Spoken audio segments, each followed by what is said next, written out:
What if the reason you're waking up completely exhausted has nothing to do with how many hours you slept?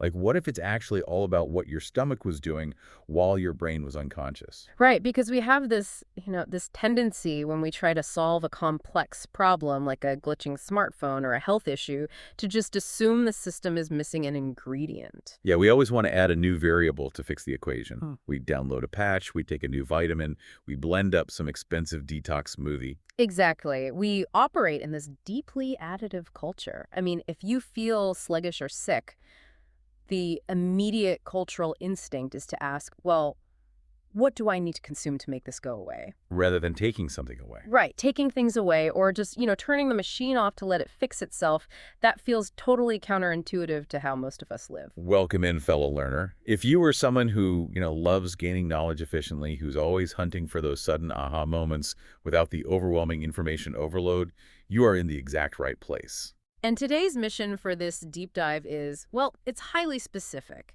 And the claim in our source material is honestly incredibly bold. Oh, yeah. We are exploring a single transformative rule from Yogi Varunan that supposedly has the power to heal 80% of diseases. A massive claim on its face.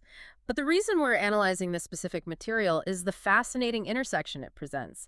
We're looking at how ancient yogic concepts of vital energy map onto modern microscopic biological science. Specifically cellular fasting, right? Right. The ancient philosophers and the modern biologists are essentially pointing at the exact same mechanism. They really are. Okay, let's unpack this. Because to understand how fasting heals you, we first have to establish what actually fuels that biological healing process in the first place. Right, and the source material roots this entire philosophy in an ancient concept called Pranic Shakti. Which, for the listener, might sound a bit mystical at first, but it translates very practically into how our bodies function, doesn't it? It translates into something very tangible. Yeah. Yeah. In the yogic tradition, Pranic Shakti is your fundamental vital energy. But rather than thinking of it as a mystical aura, think of it as your body's metabolic bandwidth. Okay, metabolic bandwidth. Yeah, it's the invisible physiological current that runs literally every single function. So when you digest your lunch, that's your metabolic bandwidth at work. When you're sitting at your desk, solving a complex spreadsheet, or out for a run, that is Pranic Shakti. It edits, it moves, it processes. Exactly. But there is a strict biological rule governing this bandwidth. And it's a rule that most of us are breaking every single day. We really are. The rule is that this vital energy can only effectively perform one major task at a time. The human body, at a systemic level, is just not designed to multitask its major energy expenditures. So it's like trying to run a massive system-wide software update on your phone while simultaneously playing a heavy, graphics-intensive 3D video game. The whole system is just going to lag. That is a perfect analogy. The phone gets hot, the battery drains in 10 minutes, the screen stutters, and neither the update nor the game actually works properly. Right. And the biological equivalent of that lagging phone is what happens when you eat a heavy meal. Yes. Your body immediately diverts massive resources, specifically blood flow, to the digestive tract. It's a process called splanchnic blood flow.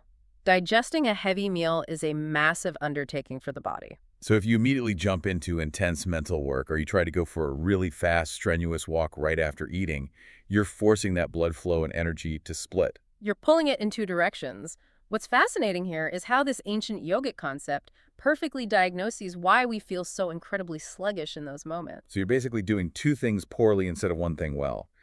This totally explains the classic Thanksgiving turkey coma. Yes, or that heavy working lunch that completely ruins your productivity for the rest of the afternoon. We always blame the tryptophan in the turkey or the carbs in the pasta, but it sounds like it's actually just a massive diversion of our systemic resources. Exactly. Thousands of years ago, they recognized it as scattered pranic shakti. The energy that should be heavily concentrated on breaking down your food is being artificially pulled away into your muscles or your frontal lobe. Your digestion slows to a crawl, your brain doesn't have fuel, and you just feel exhausted. Precisely. So if this energy can only do one heavy lift at a time, then we have to talk about timing. Right, which brings us to the sun. The source material makes a direct connection between our internal digestive timing and the literal sun in the sky. It introduces this concept of Jatharagni, or digestive fire. which supposedly mimics the solar cycle. But I want to dig into the mechanics of that. Like, how does my stomach actually know that the sun went down? Is there a literal clock in my gut? There is a chemical clock, yes. It's tied directly to your circadian rhythm. When the sun is high at noon, your body is primed for maximum metabolic efficiency. So your insulin sensitivity is high. Right, meaning you can process sugars easily. But as dusk approaches and light levels drop, the retina in your eye detects this darkness and signals the pineal gland in your brain. To start producing melatonin. Exactly, to prepare you for sleep. And the melatonin actually affects the stomach. Deeply. Melatonin production actively suppresses insulin secretion from the pancreas. It also slows down gastric emptying, like the physical squeezing of your stomach muscles. Oh, wow. So biologically, your internal fire is being chemically dimmed? It is. So eating a massive meal at 8 or 9 o'clock at night is forcing food into a system that has essentially powered down. The machinery is off. The machinery is running at a fraction of its capacity. Because your gut motility has slowed down, that heavy late-night meal doesn't get processed efficiently. It just sits in the stomach and the intestines for a much longer period. And when organic matter sits in a 98-degree, moist, dark environment without being broken down, it ferments. It rots. It literally rots. It does. And that fermentation process creates toxic byproducts. Modern medicine refers to this as mild endotoxemia. You get bloating, inflammation, and a buildup of metabolic waste. So it becomes harmful instead of nourishing, regardless of whether you ate a greasy pica or a highly organic salad. Timing dictates the toxicity. Exactly right. Timing is everything. Toxins from rotting food is an alarming visual, but the source material points out a second, even larger issue tied back to our vital energy, which is the loss of cellular repair time. Right. If we remember the rule that Pranic Shakti only does one thing at a time, we realize what nighttime is actually meant for. Healing. Yes. Nighttime is when your metabolic bandwidth is supposed to shift away from the outside world and turn inward. It's supposed to repair tissue damage, fight off nascent cancer cells, and clear out waste. But if you eat at 8:30 at night, your vital energy is trapped in the gut all night trying to deal with that food. It never gets to the repair work. Never. And over years and decades, that lack of nightly repair compounds, and that is what leads to chronic degenerative diseases. The source also outlines a third consequence, which it calls the sleep paradox. The idea that eating late ruins your sleep because it creates an internal conflict. But, I literally fall asleep faster after a massive bowl of pasta. I'll just pass out on the couch. A lot of people do. Are you saying my brain is asleep but my body's awake running a marathon? That is exactly what's happening. Unconsciousness is not the same thing as restorative sleep. Oh. When you eat a heavy meal, your body has to work to break it down, which is a process called diet-induced thermogenesis. The digestion creates heat. Right. But in order for your brain to drop into the deep, slow-wave stages of sleep where actual neurological repair happens, your core body temperature has to drop. Oh, wow. So it's a biological tug-of-war. My brain is trying to cool down to sleep, but my gut is generating heat to digest the pasta. Exactly. Your nervous system is caught in a complete contradiction. The parasympathetic system is trying to rest, but the digestive workload is keeping the system agitated. You might be unconscious for 8 or 9 hours, but because of that internal heat and digestive labor, you never drop into the deep restorative sleep cycles. That is the paradox. You sleep for 9 hours, but you wake up feeling completely groggy and unhealed because the vital energy was stuck on the night shift in the stomach. You nailed it. Okay, abide the science. Nighttime eating ruins cellular repair and destroys deep sleep. But practically speaking, we don't live in ancient ashrams. We have jobs, commutes, and modern schedules. How do we actually map this onto a 24-hour day without constantly starving? This is where the source provides a very structured, practical application. It's the 16-8 fasting schedule, known in the yogic tradition as Autophagy, or the morning fast. Walk me through the actual timeline of that. How does this map onto a normal day? The foundational rule, the anchor of the entire practice, is that you finish your final meal by 7 p.m. That is the non-negotiable cutoff. Okay, 7 p.m. and then what? If you close the kitchen at 7 and you go to sleep around 10, a crucial physiological shift occurs while you're sleeping. By about 1 a.m., that dinner has finally been processed enough to move out of the stomach and lower into the digestive tract. And because it's moved out of that primary heavy lifting digestion phase, the Pranic Shakti is finally freed up. Yes. And 1 a.m., your vital energy officially clocks out of its digestion job. From 1 a.m. until you wake up a solid 6 hours, your metabolic bandwidth is 100% dedicated to running a full systemic diagnostic. Repairing cellular damage, balancing hormones, and healing disease. Exactly. But the 16-8 schedule implies 16 hours of fasting. Yeah. So we don't just wake up and immediately eat a huge bowl of oatmeal at 7 a.m. Right. To get that full 16-hour window of healing, you skip the early breakfast, you extend the fast through the morning, and wait to have your first meal until 11 a.m. That gives your body an uninterrupted 16 hours without the burden of processing new, incoming calories. So what does this all mean? For you, the listener, the source material points out some incredibly tangible benefits to giving your system this specific 16-hour break.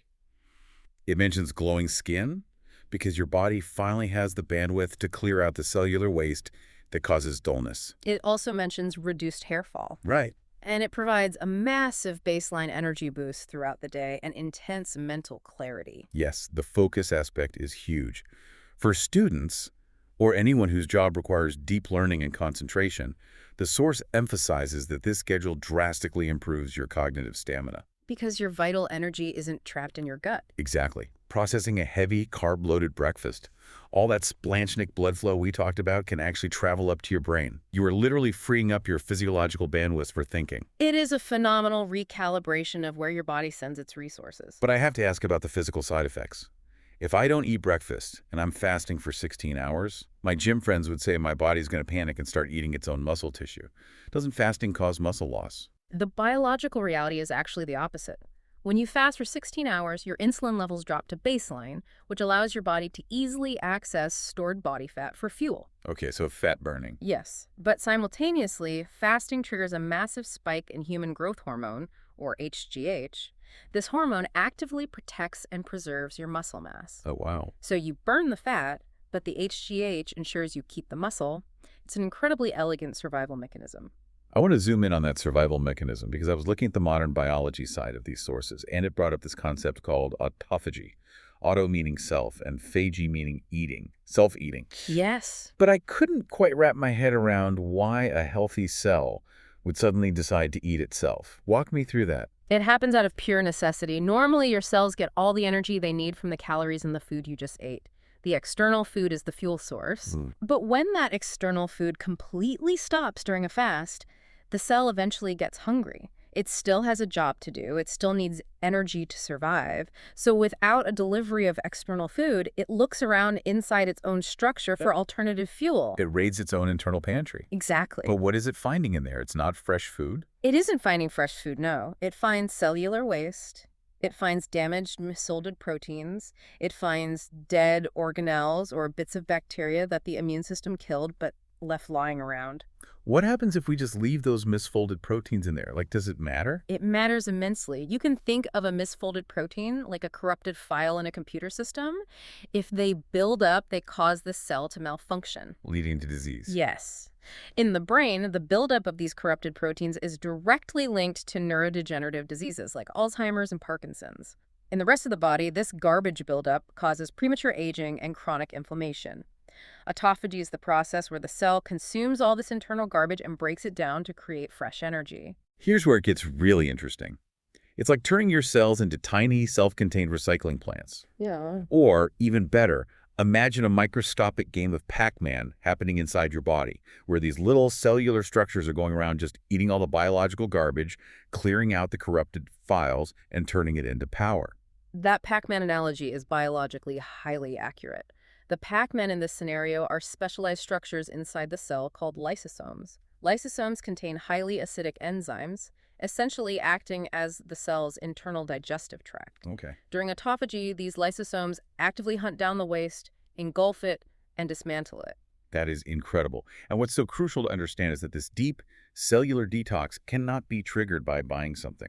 You can't trigger autophagy by drinking an expensive detox tea or eating a handful of antioxidant superfoods. You absolutely cannot. In fact, consuming the detox tea or the superfood immediately shuts the process down. Because the moment the cell detects new external calories coming in, a chemical sensor called mTOR tells the cell, hey, fresh food is here. And the cell stops eating the garbage and switches back to the easy calories. Right. Autophagy only happens in the total absence of food. which is why the additive mindset we discussed at the beginning completely fails when it comes to true cellular healing. Mm-hmm. You cannot add your way to autophagy. You have to subtract. You have to step back and let the system run its own maintenance program. Exactly. Theory is great, and autophagy sounds like a superpower. But let's talk about the psychological warfare of practical execution, The hard part. the very hard part. If you are a person who is used to grazing and snacking until midnight, and suddenly you enforce a 7 p.m. cutoff, what happens when those intense cravings hit at 10:30 p.m.? You're lying in bed, you're staring at the ceiling, your stomach is growling, and you want to march into the kitchen and stare into the fridge looking for a snack. Does the source offer any lifelines that won't ruin the fast? It does, thankfully. It offers two very specific workarounds to help manage those cravings without breaking that delicate detox cycle. The first is plain coconut water. Why coconut water? Why not just a handful of almonds or a glass of milk? Because almonds and milk contain heavy proteins and fats that require the stomach to turn the digestive fire back on. Right. If you wake up intensely thirsty or hungry in the middle of the night, sipping some plain coconut water provides hydration and essential electrolytes like potassium. It settles the stomach lining, but it's metabolically light enough that it won't force your pranic shakti to abandon its deep healing work to digest it. That is a great practical tool to have.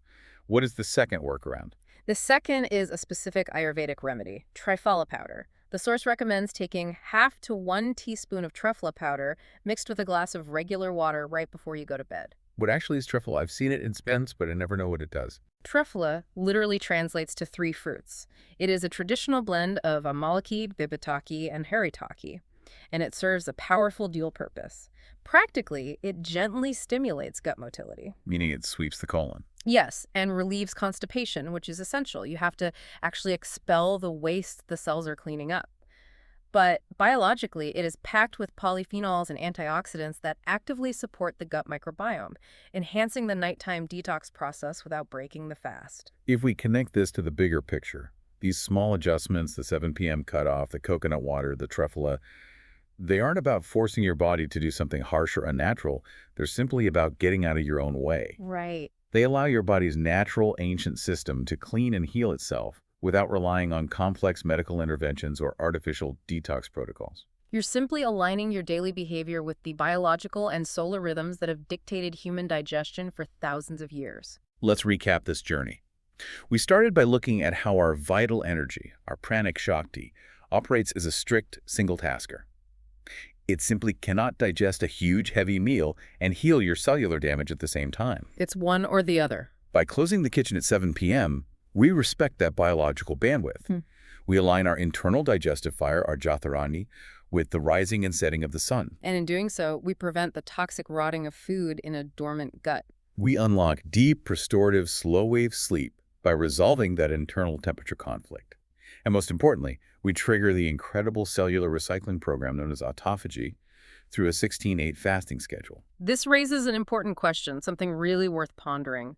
The source material clearly demonstrates that depriving the physical body of constant input, stopping the endless stream of food, actually makes it function at a much higher, cleaner, and more efficient level. Yeah, it heals by being left alone.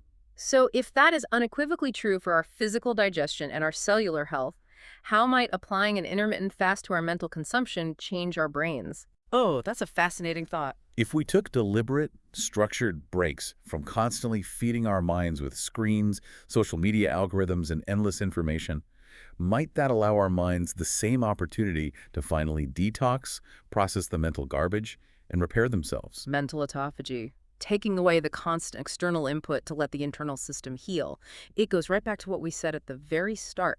Sometimes the absolute most powerful way to fix a glitching, overwhelmed system isn't to add another patch or consume another thing. Sometimes you just have to turn the machine off and let it rest. Thank you for joining us on this deep dive. Try aligning your energy with the sun this week. Try closing the kitchen at 7 p.m. Give your cells a chance to clear out the corrupted files and see how your body responds. Until next time, keep learning.